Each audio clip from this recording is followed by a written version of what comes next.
Making a difference in our community, this is Kelly Franklin, Chief Executive Director of Courage for Freedom. Kelly, thanks so much for being a woman of influence.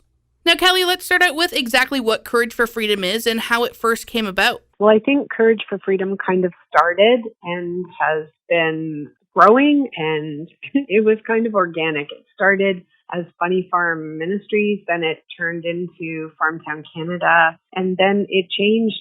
It was always charitable work and always about meeting gaps in community and what the community needed. But we started with a really broad funnel, and then the funnel got narrower and narrower when we started seeing especially the issues that young girls and their families were facing, and then eventually what we are seeing today with human trafficking and their sexual exploitation. We couldn't ignore it anymore. And my own backstory lent itself to have some lived experience to be able to start the work.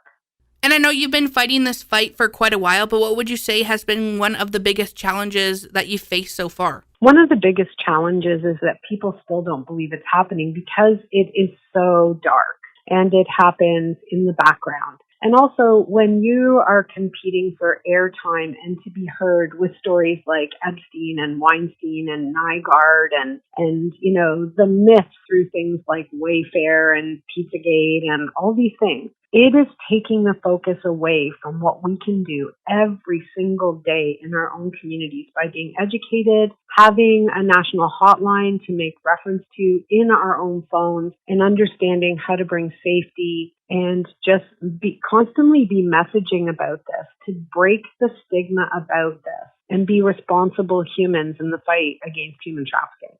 And with all that you've done to help in the fight against human trafficking, what would you say has been your biggest accomplishment to date?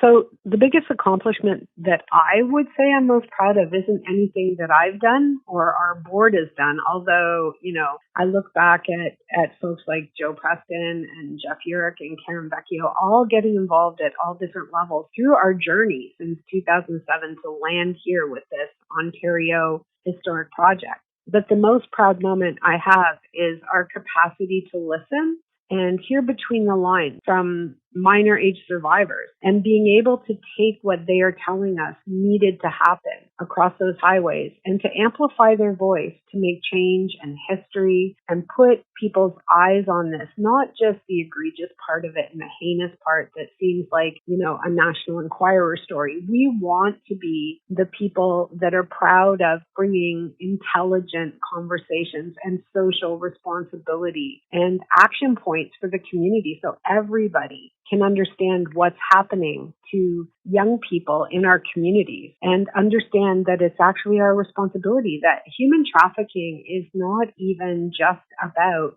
human trafficking and sexual exploitation. It's actually about human rights and child protection. So that's what we're most proud of, that a young person spoke to us. And I'm proud of those that work with us, that we're able to listen and hear and get behind this and do the work and put everything in their lives on hold. From our, you know, if you look at the list of who showed up from St. Thomas and who helped champion this, and from London and Elgin and all our outlying areas that are your listeners, that they showed up for this in droves and they sent a message both to those that are, you know, forced selling young people, those that are purchasing children as sexual commodities, and they sent a message to the victim survivors that we actually care. And that's what I'm most proud of.